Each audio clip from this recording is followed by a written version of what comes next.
downstream oil and gas segment. In some places, they would call it midstream. Moving from Mombasa all the way to the edge of Kenya in Eldoret and Kisumu.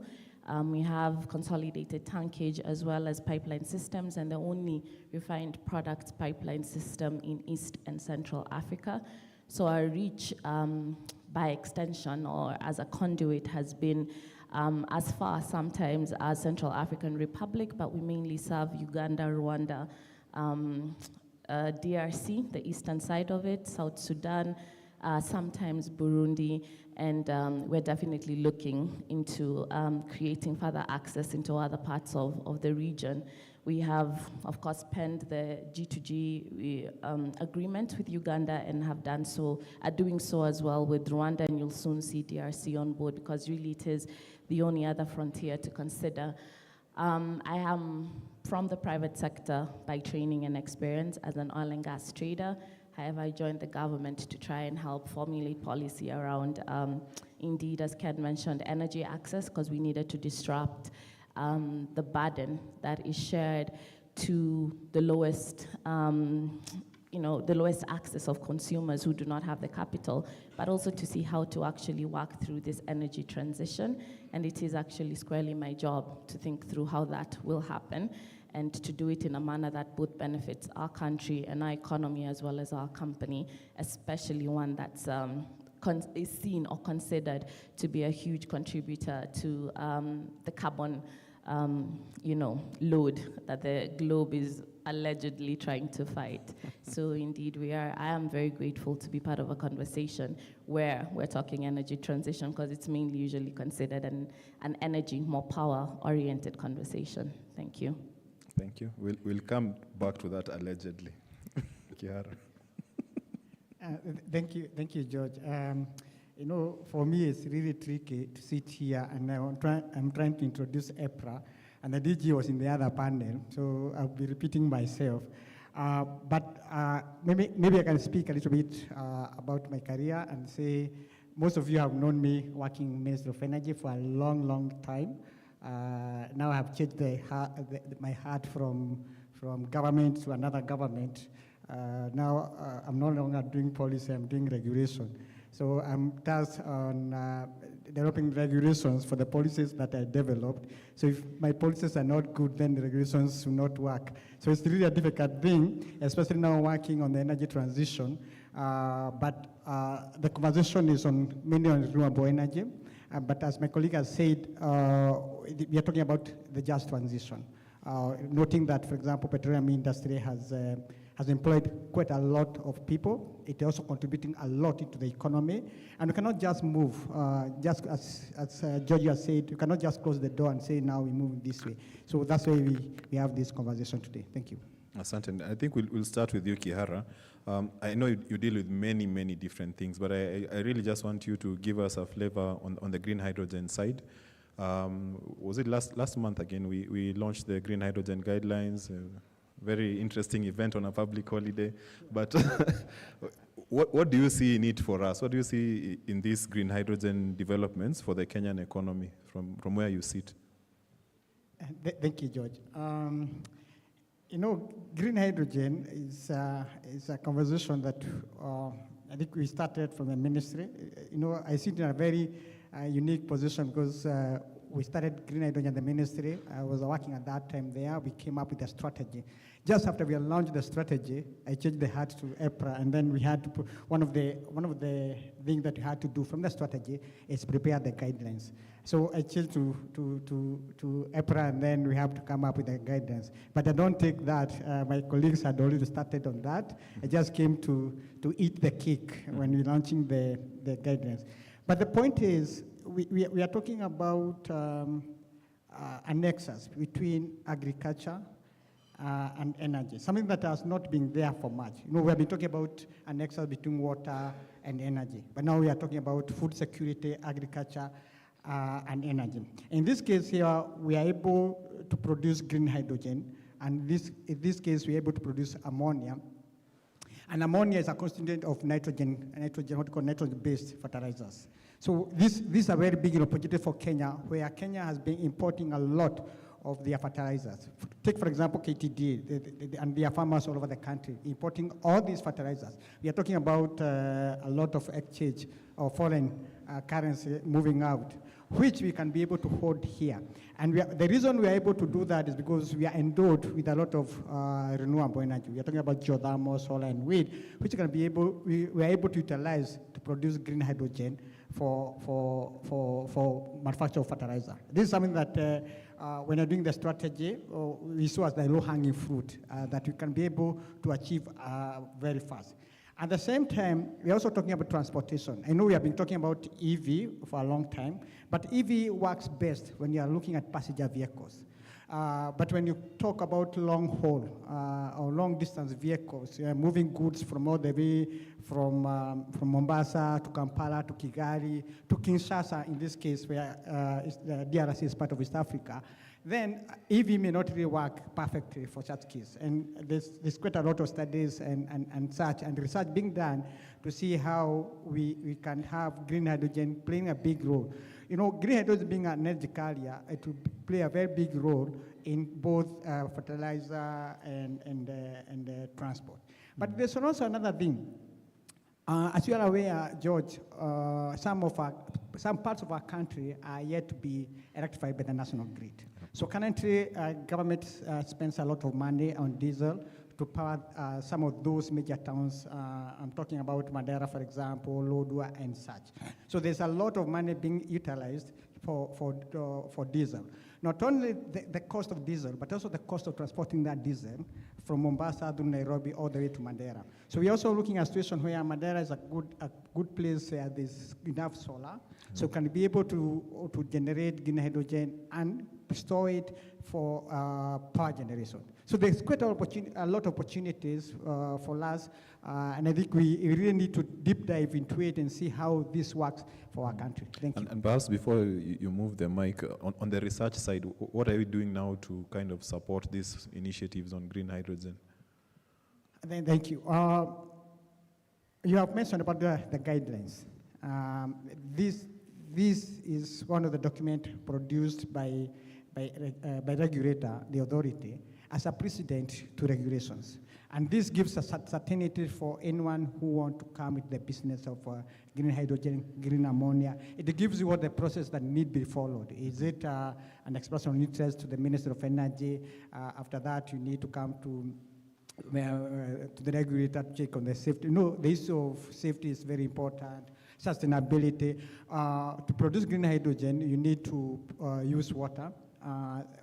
Our country, you know, it's really stressed on water. So we are looking at the sustainability of it. So all these are put in a guidance. And that's where the regulator is coming in to give the certainty to anyone who wants to invest in this field of green hydrogen, that you put your money and we have put the structures and the processes that are clear and transparent for you to do your business. Thank you. Thank you, Kihara. Zilpa, now I want to move to you and just give us an idea from KPC's point of view about this energy transition. We've invested in pipelines, we have storage facilities, as you mentioned. What is the company's view on their next 40, 50 years, given the things that I've just presented around where the world is moving, the conversations people are having? We are saying that by 2035, we'll start now moving down towards the less and less consumption of petroleum. Where does KPC see itself in all this? And you can also expound on the allegedly, because I think there's a story there. I think the biggest conversation has been whether or not fossil fuels are going to self-efface from the world in terms of utilization. You did capture it very clearly, especially in Africa. They're mainly critical for transportation and for industry, and of course to a great extent in agriculture. Particularly diesel. Now, the question has always been, what's the balance between what will be needed going into 2050, and then what investments do you make, knowing that balance so that you do not inject capital that will not return value. So sitting from where we sit, those are usually the considerations we make, as well as at the policy level at the ministry, on whether or not these investments are going to be useful beyond their time, and then also whether this transition will capture the sort of needs that Africa still has. And I think that the acceleration, especially considering that power is already heavily decarbonized, the only other areas you're talking about decarbonization will be on these, last mile end user consumption areas where people actually they've not even moved from biomass. Now you're telling them to leapfrog that, move beyond fossil fuels and go into even more alternative sources, some of which are still quite pricey per unit cost, hence they're allegedly. That said, as a government entity, but also one that is established to generate revenue, of course we have obligations in terms of return on capital investment that we have to make to the Treasury. We're under a regulatory environment, so EPRA will never give us allowance to spend where they do not see the value to Mwananchi. Ultimately, one of the things that you pay for in your pump price buildup is the tariff that we charge. And then we also have a social and environmental obligation to the communities around which our infrastructure passes. And then we also have then the added layer of a regional responsibility, because our pipeline is literally the artery for petroleum products movement in East and Central Africa, as I mentioned. And with the geopolitics around East Africa, Kenya remains still pretty much the cog that will run the petroleum business, despite all of the modifications that are happening in Tanzania and the investments going on there. It's still very far out compared to where Kenya sits geopolitically. That said, then, we have had to then make further considerations for investment in oil and gas infrastructure. We did not stop because there's a transition being discussed. We had to look into our end-to-end capacity relative to the demand, what we see the demand growing to be by 2050, and we made very considered decisions that we're going to expand our infrastructure, especially for the pipeline, up to 2045 to cover the demand that will have grown by then, in a very modular manner. Before, I think there used to be a lot of, bulk greenfield projects that are put in, but now it's one building onto the other and being done in modularity, because one, scramble for capital is quite difficult, especially with banks not really funding carbon-related projects, but also because we do not see the demand growing beyond 2035, as you had indicated. Same as well for our studies. So we then expected to expand infrastructure coming from Mombasa into Nairobi, and then that will facilitate as well from the border points into the regional economies. As you're aware, the Congo and Rwanda and Uganda and South Sudan are really keen and heavily reliant on Kenya, and it's looking like Kenya does the heavy lifting in terms of the capital, and they come in and enjoy themselves off of the labor from our people. And it's not a bad thing, because it creates employment opportunities, it creates relevance, but it also creates related services industries out of this oil and gas segment that we are looking to grow. So we see ourselves as Kenya Pipeline Company remaining very, very critical in the remnant of the oil and gas segment that will be there. So one thing that we aim to do is maybe phase out road hauliers, because we do not want human beings and EV vehicles to be competing with road tankers and gas isotainers on the roads for safety and environmental considerations. That's also part of what we're aiming at in terms of emissions reductions and reducing the level of operational load that we put into or allow carbon fuels to then put into these segments of the economy. And we're also looking at, even if we're expanding this infrastructure, we're very technology heavy. So you would be surprised if you come and study the KPC system that we are extremely fourth industrial generation oriented. So from everything we do, from our enterprise solutions to our pipeline and ancillary related technology, from SCADA, we have leak detection instrumentations, we have fueling instrumentations, as well as the energy-related ancillary facilities that we use are all looking towards technology. So someone mentioned Internet of Things, so on the edge of technology, we're really looking at what sensors can do for us.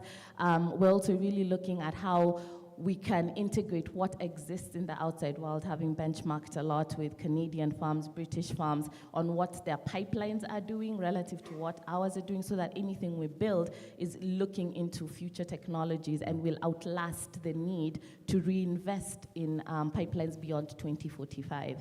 And then we are also advantaged because earlier on, there was a strategy from the administration, I think in 2002, to digitize the economy that then came along with large power utilities having to lay optical fiber alongside their infrastructure. So that has come in about 20 or so years later to be very handy, because we are creating a backbone for all of these enterprises sitting here and outside to actually digitize their systems. And what we're doing is selling any excess, but the company is looking at diversifying its base and revenue beyond oil and gas into that digital agenda, where I'm seeing a lot of American firms really having interest, and the hyperscalers from Amazon and Microsoft wanting to come into East Africa, but we already have a head start. Tanzania also wants to do the same in the ECOP pipeline, but Kenya already knows how to utilize optical fiber, and we're looking at now cross-bordering that into an international gateway that will facilitate us to go as far as Chad. And hoping Kenya gets to head the AU, I think then the infrastructure agenda will be very key, and these are some of the things that we will leverage. And I can see that the president already has a very strong relationship with DRC and Rwanda that will be very critical for that. And finally, our company is also very heavily moving towards solarization. I'm sorry to say, but cannot continue relying on the grid, aside from reliability issues from both the tech side, but also from our pipe. We're actually the largest consumer of power. It oscillates between us and the cement factories, Bamburi, Lafarge, and our bills are unsustainable. So considering how much input we take from grid generated power, we're looking at creating our own grid. And we need step-up power because of the high voltage in which our equipment runs. So that's one of the things that we're aiming at, like most modern data centers and modern infrastructure companies, to have our own systems that can be replicated across all of our installations. And this then will be something that we will be probably teaching into the regional economies of South Sudan and DRC that are keen for us to help them with ancillary infrastructure on storage on how to do that. So there's a pilot that's running on that, and that's private sector, public oriented. So there's a PPP sort of assessment going on that to establish funding requirements, but also to establish viability. And we're really looking forward to that taking off in the next 2 years. As you do know, I said finally, but the last two were the cog of the LPG infrastructure expansion. We're working with the private sector for the capital, but we'll probably end up being the ones running it for the sake of energy access, i.e. penetration of gas to the masses at a low cost. And I think that this is going to change the regional equation in terms of gas. It will help to leapfrog that. And we're also reducing on our energy inefficiencies by changing the way we emit fumes into the air, as well as how we use our pumps. So we use variable frequency drives, and we have altered the way that we build our storage tanks so that they're able to retain most of any particulate matter and effusion into the infrastructure that we have. So it's almost a form of sequestration, I would say. So there's a lot that's going on. Just a quick one. How do you intend to fund the expansion from now to 45, given that international finance is running away from these kind of projects? Oddly enough, in Africa, the appetite is still very high. Okay. They're actually always begging. In fact, every week there's a contingent of banks, African. In fact, just last week, Access Bank from Nigeria was here looking at opportunities. The large ones, Standard Bank, we have Rand Merchant. So many of them are really keen because they do appreciate that if you're going to fund an oil and gas project, then it should be with the leading entities within that segment, not so much, maybe they're all marketing companies, but the ones who are doing the infra, because they're highly bankable still. We're not building crude sort of related infrastructure, which is, I think, where most of the problems are. And Kenya does not sit in sensitive lands like lakes, and the ones where we were to build on lakes, we already did before all of this advocacy began. But aside from that, KPC handles its capital pretty well, that our retained earnings can help offset some of that equity requirement. So thank you so much. That's a really, really elaborate response. Huh? Asante sana. Ken, I think you're in the same sector of petroleum, but more downstream. You are Zilpa's customer, and there's all these changes that are happening. Huh? And from where I sit, I see there are many skills that are more or less transferable from the petroleum side to the more renewable, clean energy side. Is there any thought already on the transitioning of the skill base of the petroleum side? Like, for example, in geothermal, if you're an upstream guy who is drilling for geothermal, for petroleum, sorry, you are more or less, you can't drill for geothermal. The skill is almost the same. What are we thinking as a petroleum sector around that side of skill transfer? Okay. Thank you, George. So as I mentioned, Trinity Energy is an integrated energy company. So essentially that means we operate across the petroleum value chain, but also we're in power generation.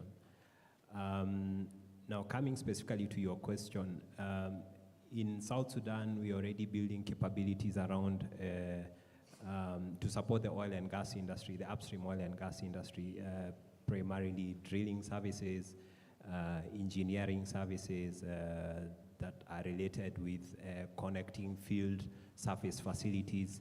We are also in logistics and camp management, and ultimately we want to get into operatorship of oil and gas assets. So coming to the transferability of skills and capabilities and technologies, I think one of the ways to really drive the transition conversation, as I said, I am a believer in energy access coming before the transition, but that's the opinion. That's the opinion you had. I actually wanted you to double down on it and just tell us more. Yes. So, but I'll speak to that a little bit more. But coming specifically to your question, one of the ways of helping the oil and gas sector adopt or embrace the transition conversation is really providing opportunities for that transferability of skill sets, of technologies, cognizant that there are companies whose lifeline, I think that was mentioned earlier by the previous moderator, there are companies whose existence really is dependent on the sector, right, on the oil and gas sector. So the transition becomes easier for them if the opportunity around transferability of the skill sets and capabilities is clear. And in our case, for example, drilling services, which you've highlighted, once you drill for oil and gas, you can drill for geothermal. We are investing in our own drilling equipment. We are actually mobilizing a drilling rig into South Sudan, and our focus is to build capability for drilling, not just in oil and gas, but across other opportunities that are available, including the rare gas opportunities in Tanzania and so on and so forth. So that's one skill set, that's one capability that is transferable. Drilling equipment can be used for both oil and gas and geothermal. So when you bring in a drilling rig, it can actually be used for both sectors. Although for oil and gas, you obviously have to go for the various certifications that are required by the American Petroleum American Petroleum Institute, API certification to drill for oil and gas. But the equipment is the same. When you come to, for example, the pipelines, and I speak to this particularly conscious that, in Kenya we are looking very actively at green hydrogen. So the skill sets around specialized welding of pipelines, which is something that we're also trying to build within South Sudan, again, is a skill that is transferable, whether it's for oil and gas pipelines or hydrogen pipelines. This is really an area again that provides for transferability of those skill sets. So in a nutshell, I think, George, to your question, we are building capabilities that can be applied across board, from the renewable space, from the oil and gas space into the green energy space. Now, coming to my pet subject of energy access, we as I introduced our company, we say we are an energy access company. We are not in the business of transition. We are conscious that, yes, we are conscious that the sector we are in contributes heavily to the carbon emissions. But again, we also have to be conscious as a continent, what is our contribution to this emission? Obviously, we all know the numbers. Africa contributes less than 5% of carbon emissions. There's been, jokes around American dairy and American cattle producing more emissions than Africa, from the methane that they emit. But Africa's problem is not a transition problem, it's an access problem. So we have to bridge energy access. And I think when you look at SDG 7, talks about clean and affordable. But I think we zero in on the clean and forget the affordable. So if you are looking, for example, in South Sudan, people who are generating power using small diesel generators at the back of their houses. But I come in with a grid solution that provides, it's generated using thermal energy, could be HFO or diesel, but it removes 1,000, 2,000, 5,000 diesel generators. I'm already providing a transition mechanism, okay? But I've also addressed significantly the access challenge, and I've provided affordable energy. So when we speak about transition for Africa, we must really ask ourselves, what are we transitioning from? Because the basic definition of transition is moving from one level to another, or from one thing to another. So if the access is not available, the narrative around transition then, in my view, is negated.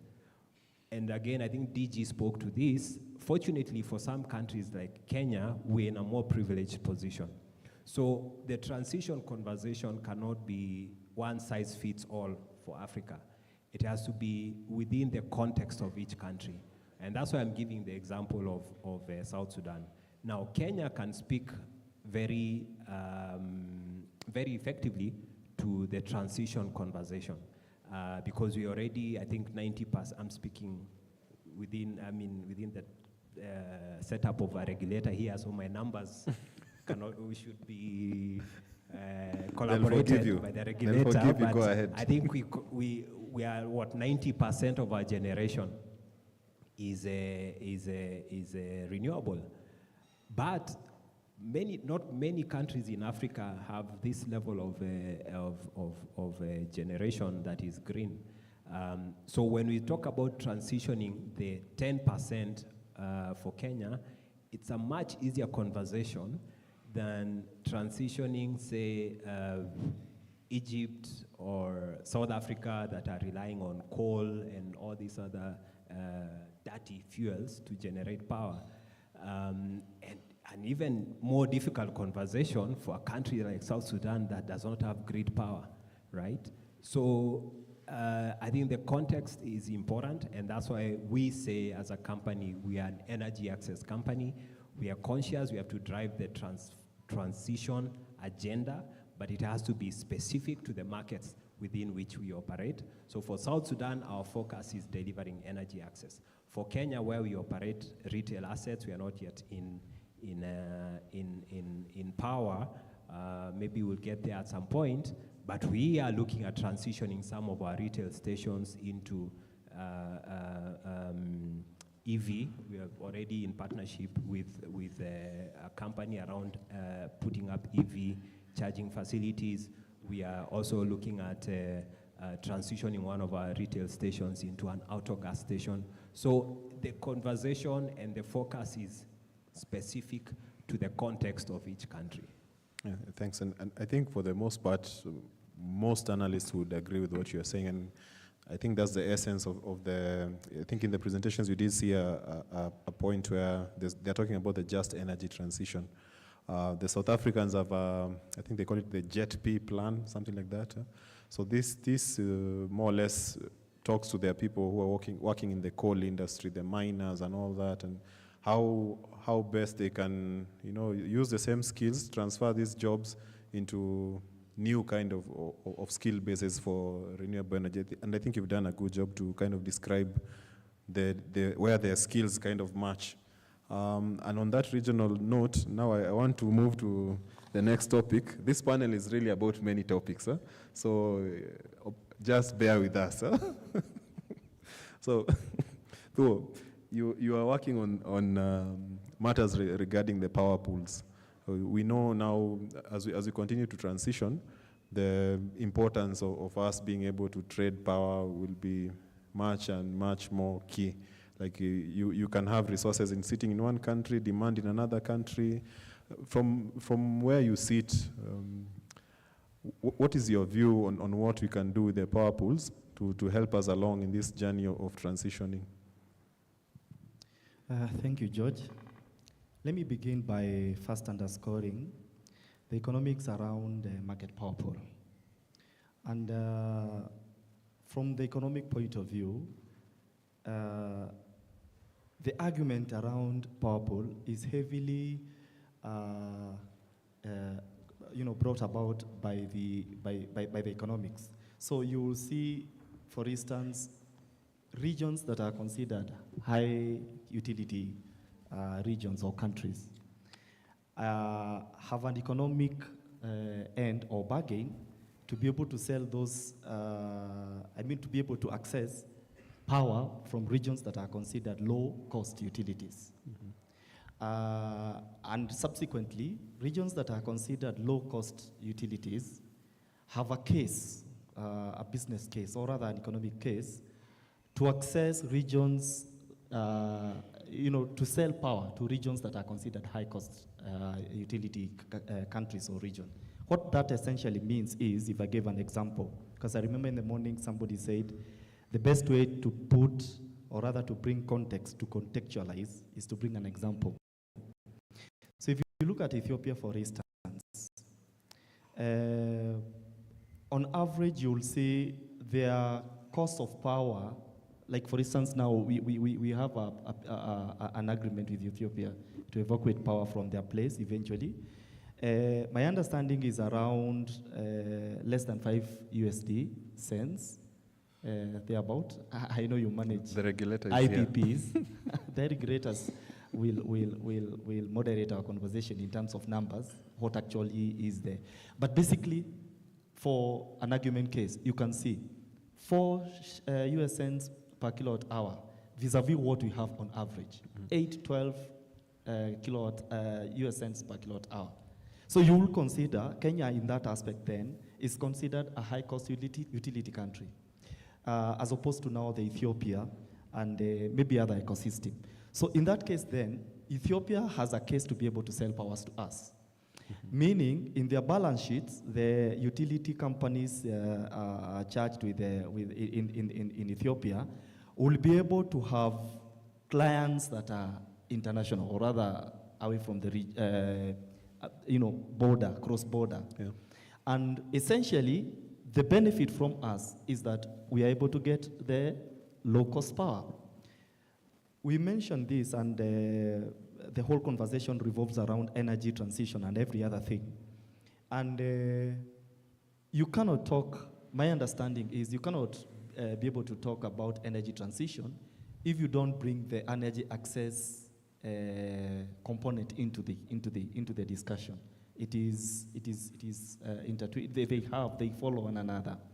And I borrowed from what my fellow panelists just said, that dominantly, what is it that we are ailing from? What is the problem in our regions, or rather in our country? It is access. So the issue of cost and the issue of pricing of that those resources, electricity resources, then becomes invariably very critical in that. Hence the reason for market power pool. Where are we in Africa in respect to market power pool? So we have around 5 domicile power pools. We have the East African market power pool, we have the Central African market power pool, we have the West African market power pool, we have the Southern African power pool, we have a power pool that is in charge of the Maghreb regions. And essentially, if you look at now, you remember, I think it was just after COVID, post-COVID dispensation. I think it is in 2021, or if not 2022, if I can remember, I don't remember well. The leaders around the continent made a serious pronouncement, if you could remember, in regard to the African continental free trade area. They were like, now we are looking to have trade within ourselves, because we have been undermined, or rather we have even undermined ourselves in terms of trade by creating very many barriers. And maybe it's time that we begin to. So in the conversation about free movement of trade, goods, commodity, and even electricity is part of that, is part of that. I think in terms of, I wanted to speak in terms of the East African market power pool, because I'm doing a paper on that. They've already developed what they call, theirs is their charge to develop a master plan, an East African power pool master plan, which I think they are doing. Excuse me. And maybe as you consider that also, yes. There's always this question that as Kenya, why should I rely on Ethiopia to supply me power?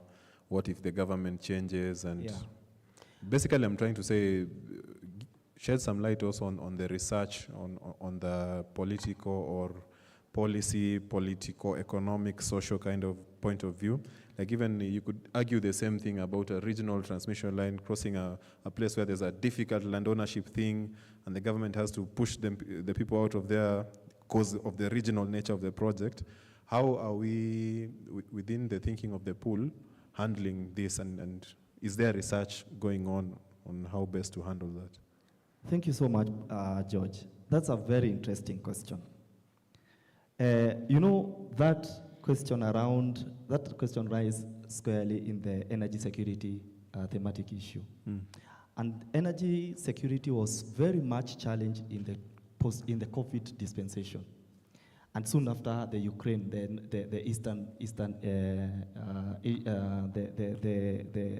the war in Ukraine and Russia. Because with the war, serious challenges emerged about, for the first time, we look at the most furnished and the most advanced market power pool, which is the Nordic market power pool.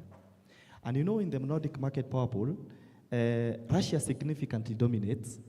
In fact, it is documented that around 80% of the resources that go into the Nordic market power pool come from Russia. Now, a geopolitical... You mean gas? Yes, gas. Okay, I'm looking at the resources entirely, not only in electricity, but you see, it is the same case even when it appears you have a challenge. So, what that now does is that you are faced with a very serious challenge of a resource, and I think that brought about the issue of maybe it's time we begin to think around to what extent should you go when you are getting assets from other regions and other countries. Should it be so that you don't also put your country in a situation whereby you have a shortage. You know, your energy security largely is not compromised, you know, so to speak. So is it 2080? Should you have, you know, that kind of a thing?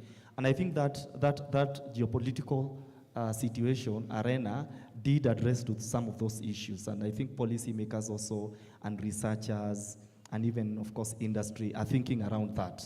You know, what is it? But essentially, also it is an opportunity maybe for policymakers to develop and create roadmaps, frameworks that are very binding. You know, I noted that even with the Ukraine-Russia war,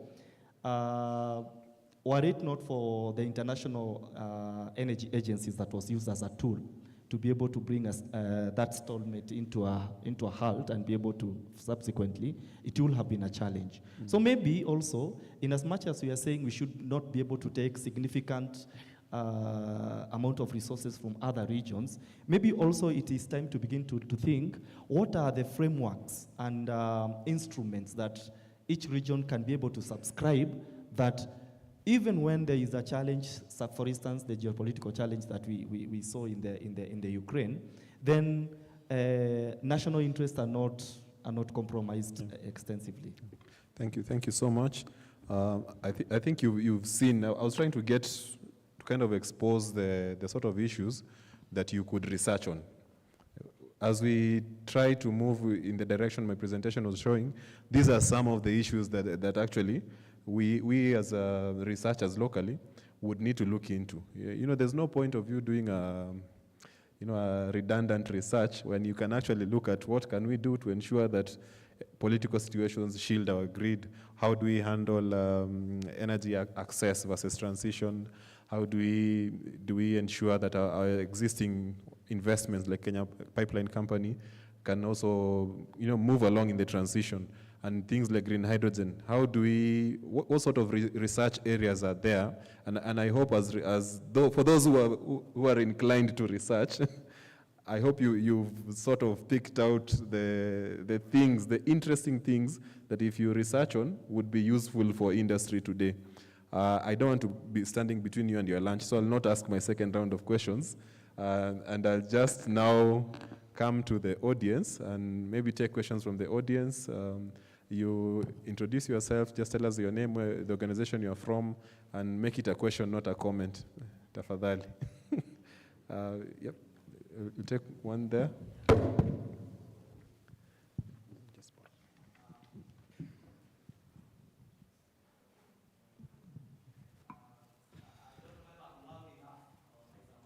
There's a mic coming to you.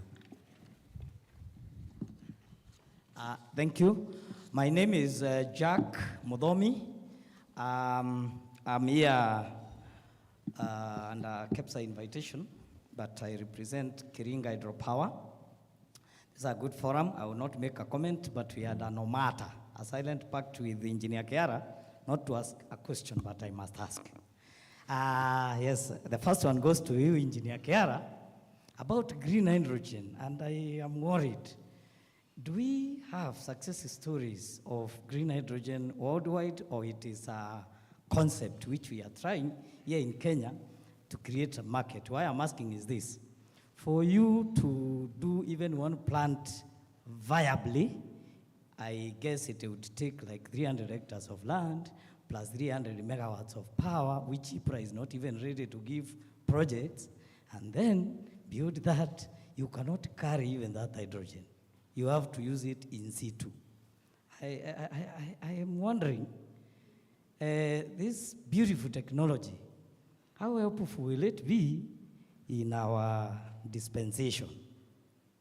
Having asked that, I will quickly move to the second one, to ZILP. And the question is about pipeline and all the nice story about transport. And I would like to dissuade ourselves to imagine that Kenya is a star, when if you walk one country away from us, all the oil market is taken up by Tanzania. I'm a witness to this, and it doesn't call for rocket science. I believe, Ken, you know this. The entire of all DRC we are talking about, romantically, the Zambia, the Malawi, the what, there is only one single truck of Kenyans on the road. So that is how huge market we are losing. Having said that, quickly go to the power pools. The power pools, Bwana Kianga, I think I'm trying to look at our host who is EPRA, and this is a good research for all of us. We are importing power currently from Ethiopia at 16 cents, and we must take 200 megawatts. While in Uganda, we are importing it at 11.38 cents. And even a small project that we are doing in Kenya is not allowed to have that because we shall affect the price of power nationally. We shall actually kill. So a developer in Kenya is getting less than 10, but we are importing from the power pools at so much high. And I'm breaking our minds so that research focuses on self-sufficiency. And Ken, since we were all in the oil industry together, I'm trying to imagine, what if, and this is for you and Zilpha, as I sit down, what if we nationalize, and this is a pet to me now, our tallow, take it up, cut on the 628 billion that Kenya uses annually on petroleum, and just build a mini refinery which is eco-friendly, actually with no footprint, for that billion which is used to run our county in Kenya, and save all this money for ourselves. Simply, would we innovatively be self-sufficient before we look out? Thank you. Thank you, Jack. I think we can take two more from this side.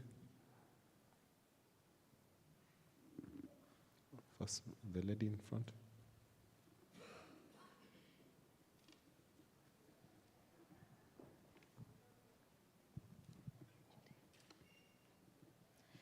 Good afternoon once more. My name is Sandra Siwa. I'm currently an attaché at EPRA. My question is directed to Zilpa of Kenya Pipeline Company. From the regional sharing point of view, from the energy security lenses, I'd like to know how you're planning to navigate the ECOP construction so that you can create a just and a sustainable economic future for all. Because you understand that, for example, in Uganda, Stephen Kwirisiza, if I'm not wrong, faced harassment and abduction. So how are you planning to navigate all the hurdles in its construction? Thank you. That's a very good political economy question.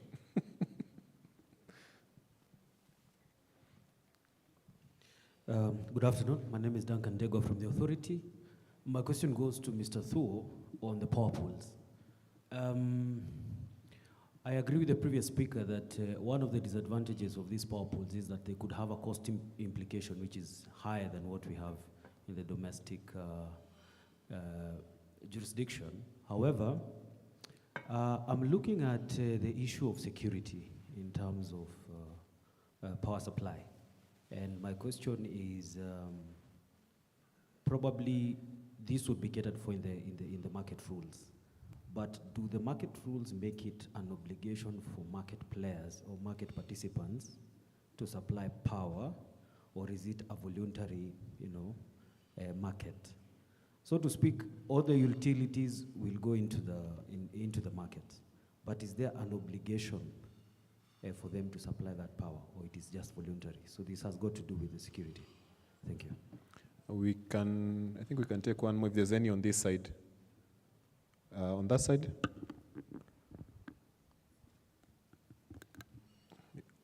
Does the DJ have a question? Your hand is up at the back, huh? There's one here. Did you have a question? Oh, okay. Just go ahead. Good afternoon. Afternoon. I'm Job Ketoto from EPRA. My question goes to the gentleman on my far right, Mr. Kiara from EPRA. I am asking on the green hydrogen. What what are some of the gains in development, use, and also when will the smaller farmer and the bigger farmer be able to make good use of green hydrogen so that we reduce maybe the effects of hydrocarbon in Kenya? Thank you. Thank you. Thank you, Job. I think we'll go with those ones first.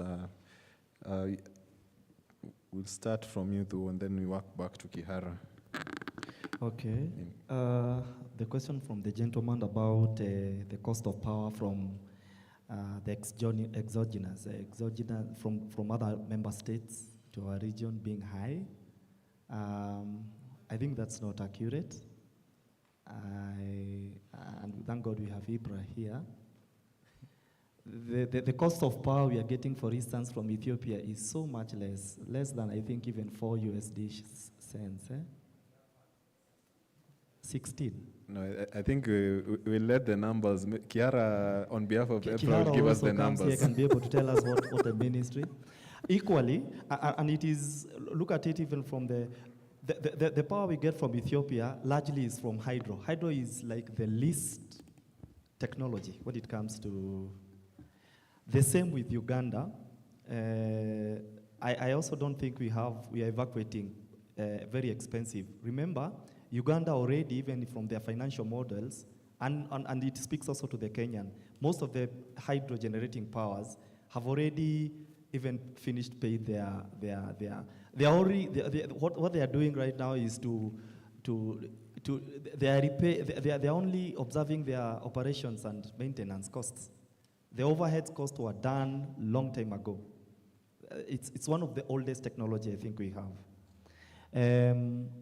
But of course, I think we have experts around. You'll be able to tell us what are the exact number. You know, we do not have these PPAs are never made public. I think I happen to have been invited in the power purchase agreement. I mean the previous presidential task force, which also George I think was. And one thing that came clear is that how do we make sure that going forward, this issue of confidentiality and non-disclosure when it comes to public good, public policy that's a question of public policy, is done away. Because my thinking is that it is abused. The general population, the masses, the sovereign, which is you, then do not have that information. If this is a public good, we ought to know, you see? And that's why we are having a disparity in terms. I think it is 4 shillings per USD. Somebody said 16, But like I said, maybe those are areas of improvement we could be able to going forward.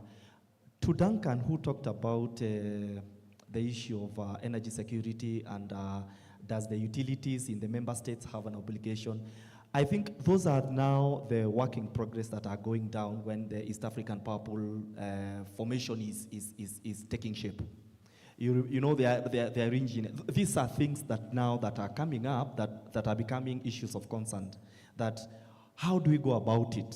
Do we compel utilities? Do we put guidelines that guide the power pool, the power market? I think this is what is coming up clearly, and I think going forward, thank God, all this happened in the midst of the fiasco, the COVID fiasco, the wars, various wars that are coming in. So with that, some of these systemic problems are able to come out very clearly. Maybe just to add quickly on that, Duncan, there'll be a day-ahead market, which is more voluntary. Then, of course, the bilaterals will still continue. If you have already contracted directly, let's say Kenya Power with the Ethiopian Electric Company, they already have a PPA, that will still go on.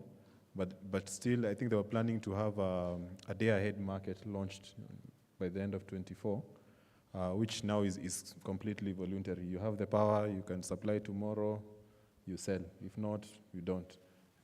So I think we leave it at that for the power pools. We move on to the next question, Ken. I think there was an interesting question on nationalization. You can start with that one. No, it's good to see my friend Jack Always very interesting questions. So, from a previously, I would have spoken from my public sector perspective, but now I'm squarely now in private sector. So, my perspective around nationalization is not really government taking over, the assets. In this case, we're talking about Lokicha assets, so Talo's assets. But what is the government's agenda around utilizing these assets to produce or to leverage these resources, really, as Jack said, so that we minimize how much we are spending in terms of buying petroleum products from outside of the country. And for a long time, African governments have been dissuaded from building refineries. And all manner of reasons. Or scale, you need to have scalability for a refinery, and so on and so forth. But like in every area, technology around refining has significantly evolved. And there's a lot of solutions around modular, scalable refineries. I'll not purport to speak on behalf of government of Kenya, but I can speak from my experience in South Sudan. One of the things that we are doing around mitigating pipeline disruptions in South Sudan, because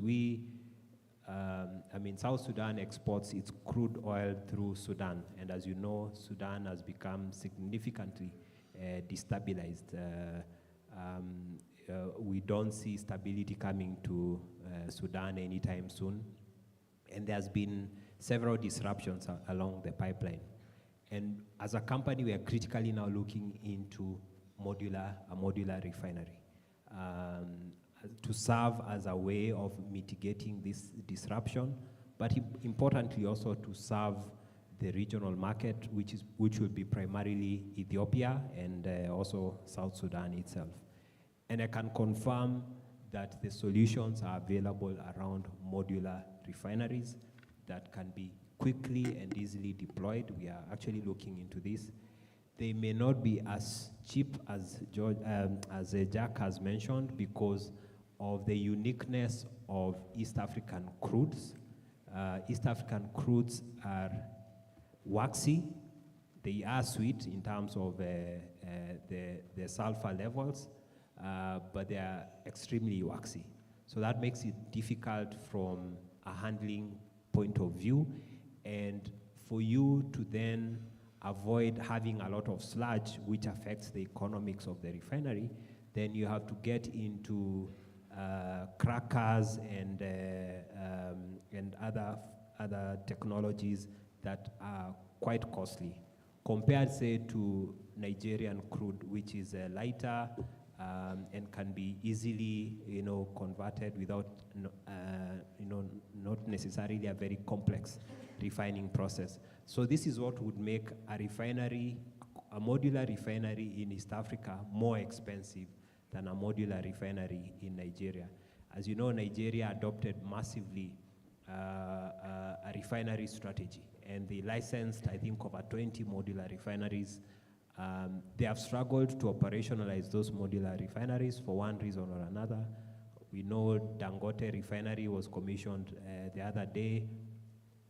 It's struggling also from a crude availability point of view, interestingly, because a lot of the crude oil from Nigeria's production has been on the decline, and a lot of the crude oil had been pre-committed, right? Because producers pre-commit their barrels to refineries globally. So a lot of the barrels had been pre-committed, and the Dangote refinery has been struggling from that perspective.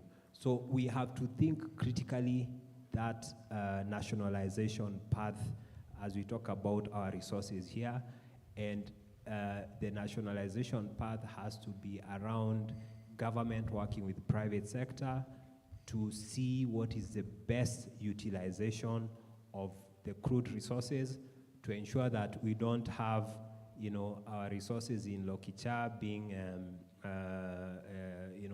they're still on the ground. We're not able to evacuate them because, probably, I don't know, economics around the pipeline. Again, as I said, in the presence of regulators, so I might be offshooting here, but there is an opportunity around modular refining for what we have, and I can confirm that that is something that we are looking at in South Sudan. Uganda's project has really moved ahead. For a long time, they struggled to get financial closure, but they now have financial closure because we are speaking to the same entity that has been spearheading financing for the Uganda refinery, and I can confirm the Uganda refinery is going to happen. And similar to the case in South Sudan, so probably it's an opportunity also for Kenya to explore that space. Thanks, Ken. Then we move to Zilpa. There's two questions for you. One on the ECOP construction and how that affects whatever is happening in Kenya. And then the other one, again from Jack, was on a lot of the petroleum activity moving to Tanzania away from Kenya.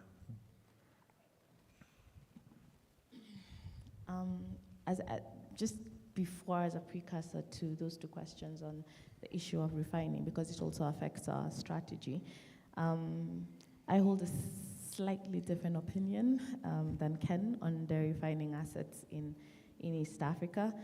It was better conceived when were to consolidate around Lokichar between our crude, South Sudanese, and Ugandan crude finds, so that then we would have an integrated refining facility as well as pipeline infrastructure that then taps into markets of southern Ethiopia, South Sudan itself, as well as Uganda and Kenya.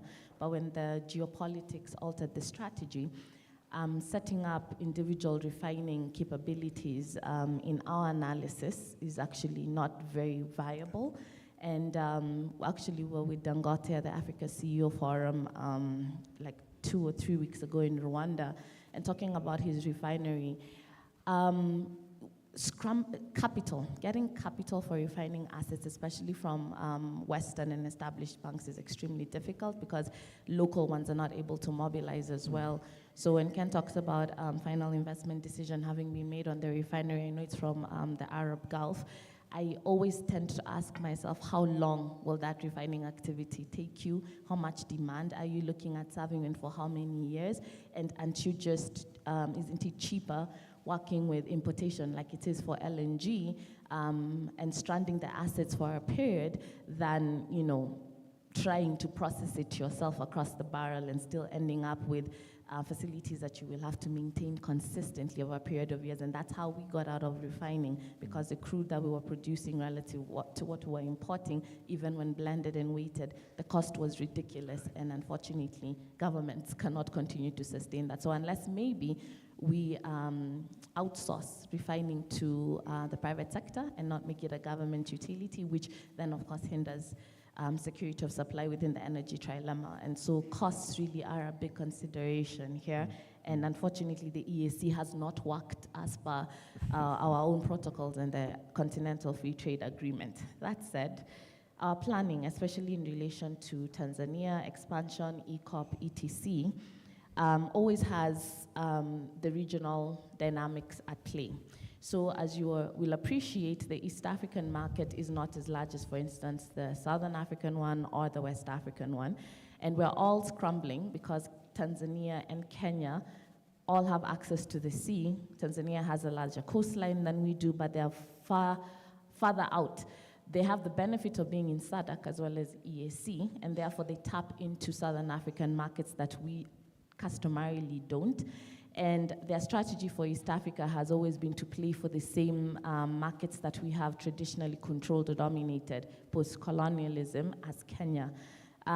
Initially, it was not working in their favor because they didn't have the know-how of how to generate services and value for these other countries that are either land-linked or landlocked, but they've understudied Kenya significantly long enough to then try and run ahead of whatever plans that we're making, especially because conversion of concept to implementation in Kenya takes a bit long. As everyone said, we have great plans, but trying to mobilize that into capital and then eventually into like a sustainable project is usually a very lengthy process. So in terms of competition from Tanzania, we are not only aware of it, but we're actively working to counter it, because indeed in the past 10 years, I believe that Kenya really slowed down in its perspective of its capabilities. It should not have let the Uganda pipeline pass through Tanga. However, that having already occurred, we are now trying to ensure that no downstream refined petroleum products projects are not passing through the northern corridor. That's the one through the port of Mombasa, and anything we can consolidate through the Lapset corridor for the Horn of Africa is also done as well. Tanzania does not dominate the EAC, it oscillates. So sometimes it'll be at about 52% of the distribution into DRC, Rwanda, and Burundi. Other times will be at 52%, they'll be at 48%. But currently, there's a very aggressive play for the Congolese market, not Southern Congo for now, but the Eastern Congo market, which is really the largest and the most endowed in terms of minerals, and also in terms of geographical spread. And as well as Rwanda and Burundi, and that's why you're seeing a lot of these government-to-government deals being done, and I hope it's not lost on you when Uganda signed with Kenya, Kenya essentially locked out Tanzania from the transportation of petroleum products through their port. So Kenya is extremely clear that for our own survival, we do need to ensure that these countries are locked in, and that's why you're seeing a lot of bilateral deals to supplement what the private sector is doing through Trinity Energy and other companies. So Tanzania is not as dominant, and with a lot of application of Kenyan mines technology, because as everybody says, even in terms of sustainable project design, Kenya is way ahead. Tanzania would have to get a lot of external capabilities from their country to do a lot of those projects, and therefore Kenya is able to do, in terms of imagination, what they are not. So I wouldn't worry so much about Tanzania. I'd worry more about Kenya's speed to market, because the ideas are here. The technologies are a lot clear. They could be more clear in terms of oil and gas, but for at least the government perspective, we know what we need to do. And I also think that the markets are very eager to use the Kenyan corridor, because it is more efficient and it's also the shortest route, and then connects more countries through that pathway than Tanzania does. So the issue to worry about, as I say, is more of Kenya than Tanzania. In terms of ECOP, to Sandra's question, as I said, ECOP is it's a project that, of course, is happening. It's a project that is good for Uganda. It's, of course, was not good that Kenya got locked out of that conversation, but it's heavily also dependent on them having a refinery for that,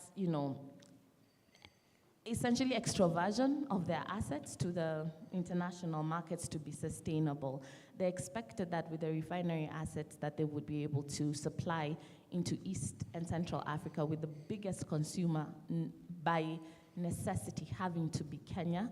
But if those are not in the plans, and I'm not very sure that they are in design, because they're not even speaking to us, and now you're hearing we're building a unidirectional pipeline based on the conversations between the two presidents for refined petroleum products, it becomes very difficult to understand what that refinery would be doing for the East African economy. So ECOP then becomes a conduit for them to extract their crude oil finds to the international market. Of course, as Ken has alluded to, our crude oils are heavy and they are waxy. They have to be heated in transit. The technology there is quite significant. The capital outlay is significant. So who then funds any additional projects is very key. And ultimately, what is the return on it other than just as a legacy project for the Ugandans? Those are the questions that continue to happen and that may plague, I believe, the refinery. But in terms of ECOP, I guess it is acceptable that Uganda would want to take out whatever it has found. In terms of then its impact to Kenya, there really is none, because we have our own crude reserves in Lokichar that we are not able to currently move to production and commercialization. However, if Uganda finds a way to produce petroleum products at a cheaper rate than we get imported, that market parity can then be transferred to Kenya, but we're still a long way out, and that would require a lot of integrated East African conversations, which are not happening, because a lot of projects are being done very divergently, which is very terrible for business, and I think that's where the geopolitics would have to change, and unfortunately, even with the EAC president heading AU, that has not shifted, because I think primarily we think very differently than Tanzanians. Uganda and Rwanda do think a lot more like we do, and therefore there's always this very unhealthy competition for similar projects, because we even set up a jetty facility in Kisumu that was supposed to be an East African project to even serve Tanzania, but that has yet to even fully take off. So even as we talk about pipelines, there's stuff that we haven't even used within that very access into Lake Victoria and Lake Albert. And so there's still a long way to go in knowing how these conversations would shift, and I would wager that it depends on Kenya. It really does. Thank you so much, Zilpa. I think there's a lot to watch on the petroleum side. So as you say, the jetty in Kisumu, and I've heard from the Ugandans that it has helped them. There are many trucks that are off the road on your way to Busia. And then, of course, the Congolese have also kind of given out blocks for oil on the other side. And I think last week they signed to join themselves in ECOP. We'll see how that works. But let's move swiftly to Kihara on the green hydrogen matters. And also maybe while you are at it, you can just tell us about this tariff thing so that we put the matter to rest. If you have the numbers, tell us, even if it's roughly. And then you had two questions, one from Job, green hydrogen. What are the gains around when can I think it said small farmers could start getting benefits of it. And then another one from Jack, asking you if there's a successful green hydrogen project anywhere in the world. Sure. And thank you, George. Thank you, Jack. I know we had a covenant with Jack that he'll not ask me any question, because usually I don't think clearly when I'm hungry. But I'll try to answer. And the good thing is, I sit next to Dr. Musonye, who is a teacher, and he's trying to teach me how to teach. And I will start it this way. You see, hydrogen is not new. We're not talking about anything new about hydrogen. Hydrogen is one of the most abundant elements in the periodic table. Unfortunately, it doesn't exist on its own. It exists in so many ways, hydrocarbons and water. And so many countries have been using hydrogen, especially if you look at like Russia, for example. Most of our fertilizers come from Russia. Why? Because Russia is highly endowed with natural gas. So they're able to produce their own hydrogen from CH3, CH4, something like that. Our students know that better than me. So we're able to break natural gas to get hydrogen, and then we are able to do a lot of other things with that hydrogen. So what is new now with the story about green hydrogen? It's the way we produce it. Now we want to move away from using natural gas and other sources of energy like coal and such to produce it from water. And using our own renewable energy resources, which is currently we're talking about 90%, that has been being exploited, but we have more than that is yet to be exploited. So using that, we are able to produce our own hydrogen here in Kenya and give us an opportunity to have our own industry in Kenya, which produces fertilizers. And that creates jobs for our country. Our young people have an opportunity to work now in our country. And another thing that now the hard currency that we use to buy fertilizer is not there. And I'll come to the question from my colleague from EPRA when it comes to the large farmers and that. So the other question Jack wanted to know is where are we and where are the examples? Are we just talking? I'll start with Japan, for example. Japan are quite advanced on EV, not only EV vehicles, they're called hydrogen vehicles. fuel cell. They're using fuel cell that uses hydrogen, and then when you combine hydrogen and oxygen, you get water. So you're having a vehicle being powered hydrogen, and it's very common. Toyota is one of the companies that have done a lot of research on that, and they have vehicles on the road in Japan. In fact, if you go to Japan, you get, let me call them petrol stations in quotes, but actually hydrogen stations where you can fuel your vehicle, start with. But how do they produce it? And they don't have a lot of renewable energy. They import a lot of natural gas from Russia and Australia, and what they are doing is they're getting their hydrogen from natural gas. And because of the sustainability issue, they do what we call carbon capture. So their hydrogen is not green, the hydrogen is blue hydrogen. But at least we are not emitting this to the environment. Now come back home. Here in Kenya, we have one company, Taru Renewables.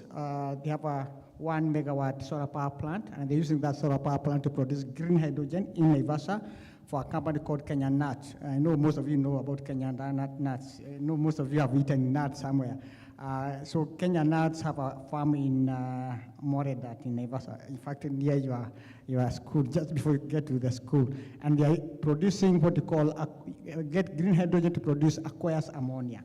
So this aqueous ammonia, they are using it in Kenya Nut farm. So it's not just a story. It's something that's ongoing. I know, and I'm aware, because I've seen some letters at EPRA, that the ministry has given quite a number of letters of no objection for companies that want to produce sustainable aviation fuel. And this, we are looking at hydrogen as one of them. So it's not just a conversation, it's something on the ground. So during lunch, we had a tent, we talked more about that. Now come to the question about fertilizer for our farmers. You know, currently, I'm aware, I'm not very much in agriculture, George, but I'm aware government does subsidize fertilizer that is imported. What if in the same policy, we subsidize our own locally manufactured fertilizer? For the time being, green hydrogen production, it cannot be compared with now what we call grey hydrogen from natural gas, because the costs are quite high for green hydrogen. But if we're able to come up with policies of our own, looking at the economic benefits of having such an industry in Kenya, then I think we'll be moving forward and be able to do it for our own farmers. Now they don't need to choose using the cost. And then we are doing what we call sustainable fertilizers. And that's how we are looking at it. Now come to back to Jack about the cost. I don't want to go to the tariffs themselves because my director in charge of tariffs is here and is the owner of this event. But I think you are misguided on the tariffs. Number one, Kenya, Uganda, I don't know, I know, Dr. There's a conversation going on currently between Kenya and Uganda, but we are having what we call an exchange of energy between Kenya and Uganda. That means we don't really have a PPA. Whoever needs energy gets for the other. Kenya has had a long story about having issues in Western Kenya, and Uganda has been able to really support our western side of the country, getting energy from Uganda to support our western side of the country. But the tariffs are not on that level. I can surely say so, including the one for Ethiopia. In fact, it's really competing with our geothermal here in Kenya.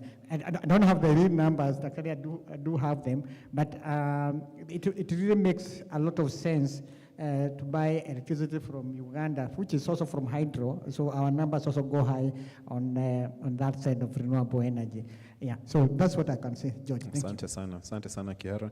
I think with that, we've come to the end of our panel discussion. I think if you could clap for our panelists, I think they've done a really good job. So Engineer Kihara, Zilpa, Pro, and Ken, asanteni sana. I think we may now go back and have our seats and not sit in between the lunch. Asanteni sana. Yeah.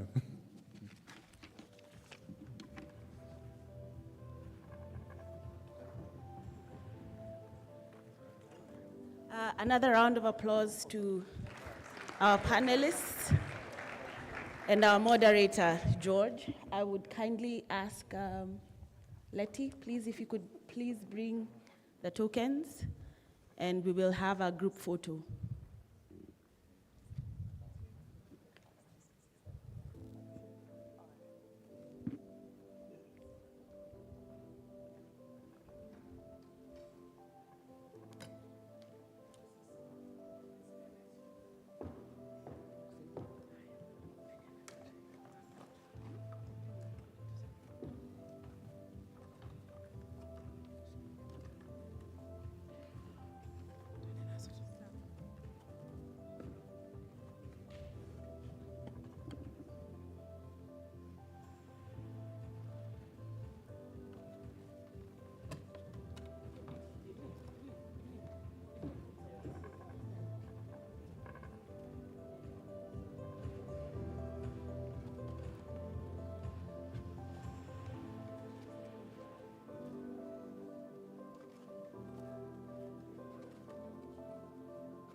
So thank you very much.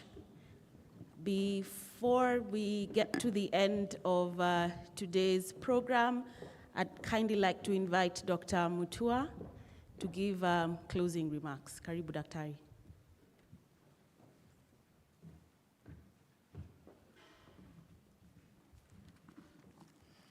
So thank you very much, Joki. You know, I'm the only person between you and lunch, so mine will be very brief. So on behalf of the DG EPRA, because he would have been here with us now, but he had to go for another meeting, I really would like to thank you very, very much for attending this workshop in the last 2 days. We have had great presentations, good papers, very good presentation in day one.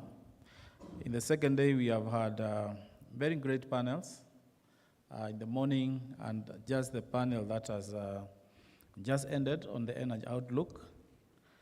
Really, I would like to take this moment to just let's appreciate the presenters,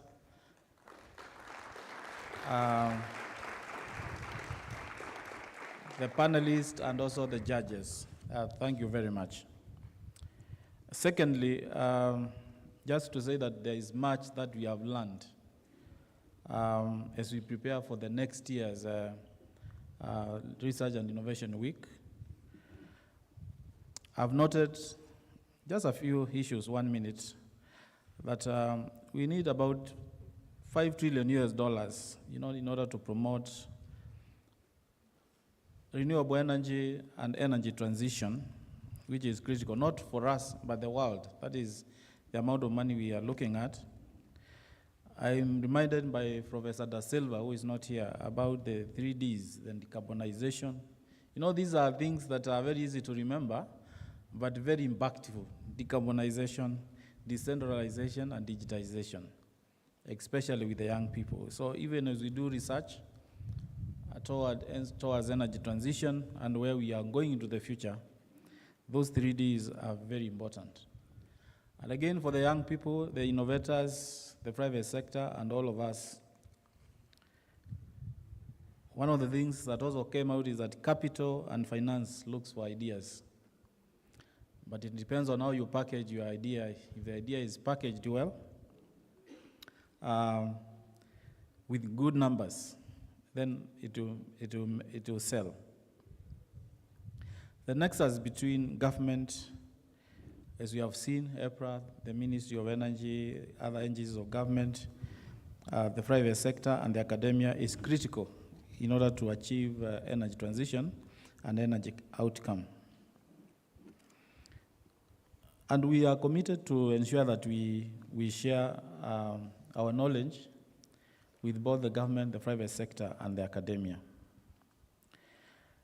Actually, the panel that was just finished, I was telling my friend that looking at next year, I don't know, Joki, what will be our theme, but it appears issues of looking at the outlook where we are going, issues of power markets, issues of access, they will still continue to be with us as an immediate solution to energy transition. And not only power market inside of electricity, but also on gas markets. There is cocoa. You know, those people are doing ethanol just to produce technologies that are very life-changing. And those are markets that are being created. So we have a lot to learn. We have a lot to learn from you people for next year. And I think also what has come out is that we need to explore, again, having a panel for young people. I think it will be important that Joki next year as we plan. We can have a panel for young people. I think when we started this Research and Innovation Week, I think it must have been number 1 or number 2. We invited students to make presentations, and very excitedly some shared some topics, but apparently only one completed the paper for presentation. Only one. So I think just to challenge you, Cherotich, Kina John Mark, and other people, I think I picked a few names. It's good. I mean, take it up. I think next year we want to give space to the young people. So for me, the guy of the tariff, I know because of Engineer Kiara, I think the tariff with Ethiopia is not that is not high as you have said. You know, it's not good to speculate. It's about 6 US cents. It's about 6 US cents. So I've not said about the exact price, but it's about that 6 US cents. So it's very, very competitive because the country is endowed with the resources, and again, markets allocate resources, and there is no way we'll run away from markets. Markets will lead to efficiency and sustainability in pricing of our product. So I would like to thank the EPRA team, especially Njoki's team, the communication team, and all the team members who have been able to put together this conference. Really, I would like to appreciate you for the good work. And also our partners from the universities, Multimedia University of Kenya, Kenyatta University, then Mr. Thuo, Strathmore University, our partners like EED and Murefu, really, really thank you. And the Minister of Energy and the other partners, Kenchen, I think Central Bank was also here yesterday. We usually partner with them, especially when it comes to sharing information as legislators, as well as the Competition Authority of Kenya. So for me, on behalf of EPRA, is to thank you, and we look forward to a better workshop. I think I realized 1.5 days is not enough. We have been spilling over. Like now we are delayed for lunch. So I think next year we may have like 2 days full, or maybe we have 2.5 days. It may be more adequate, but I think we need to look for resources to do that. And lastly, to appreciate my friend from the Economic Society of Kenya.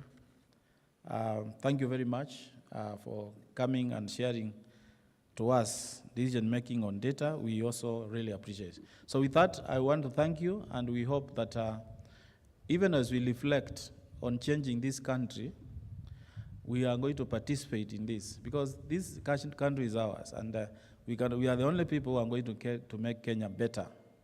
A better country, better energy, better petroleum, and with the best and modern living, because that is, we want Kenya to be a country that has high living standards.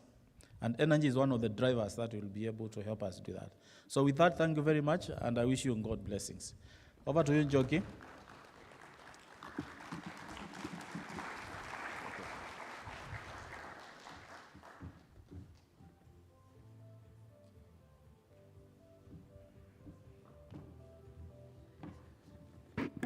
Thank you, Daktari. So, ladies and gentlemen, that marks the end of this year's EPRA Research and Innovation Conference. And as we conclude the conference, let us remember that the journey towards energy transition is not just a scientific endeavor, but a collective commitment. Let our discussions this past 2 days ignite further collaboration, inspire bold action, and propel us towards sustainability, security, and affordability of energy. Thank you to all our participants, our exhibitors, the speakers, management from EPRA, and my colleagues. It has been a great honor to host you this past 1.5 days. And I would kindly ask us to be upstanding for the national and East African community anthem.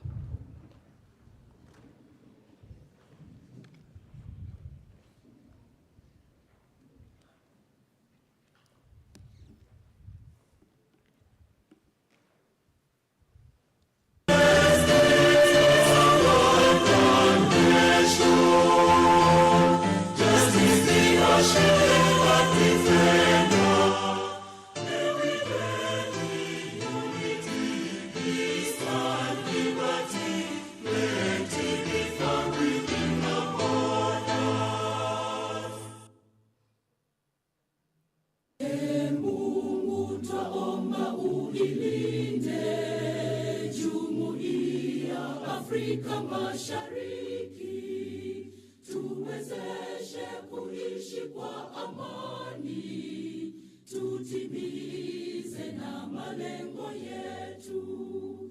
Jumuiya yetu sote tuilinde, tuajibike, tuimarike. Umoja wetu ni nguzo yetu, jumuiya yetu. Thank you very much. I'd also like to appreciate our media team. Sometimes they get forgotten. Please, a round of applause for the great work that they have done. So lunch will be served in the room that is behind me. You could access it from either doors. Karibuni and enjoy your lunch.